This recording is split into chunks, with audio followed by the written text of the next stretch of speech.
আসসালামু আলাইকুম বন্ধুরা, এটা দেখেন কোন ধরনের ক্রিকেট খেলা। দেখেন এইটার মধ্যে বল রাখছে, এখান থেকে কিভাবে বলটাকে মারবে দেখেন।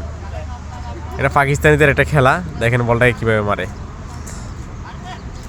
এই দেখেন এই মারতেছে, মিস হয়ে গেছে। এটা ডট বল, মানে এটারও ওভার আছে নাকি, এটারও ওভার আছে।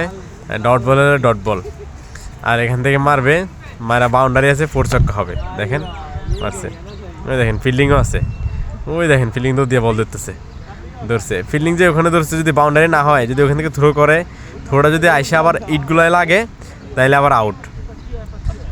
থ্রো আইসে যদি ইটে লাগে ডাইরেক্ট আউট, আর অথবা যদি ক্যাচ ধরে তাইলে আউট। কি একটা সিস্টেম দেখেন পাকিস্তানিদের খেলা। দেখেন আবার মারছে, দেখেন দিকে আবার বাউন্ডারি আছে। ওই যে পাঞ্জাবি ভরা দেখছেন, ওর পিছনে 4 ছক্কার বাউন্ডারি আছে। দেখেন শর্টে ম্যান দিছে, যাতে শর্টের ম্যানে যদি বল আটকাতে পারে ওখান থেকে থ্রো করলে আউট হয়ে যায়। কি একটা খেলা। এই ধরনের খেলা কে কে খেলছেন বা কে কে আগে দেখছেন কমেন্টে জানাবেন। আর যদি নতুন হয়ে থাকেন, নতুন দেখে থাকেন, তাহলেও কমেন্টে জানাবেন।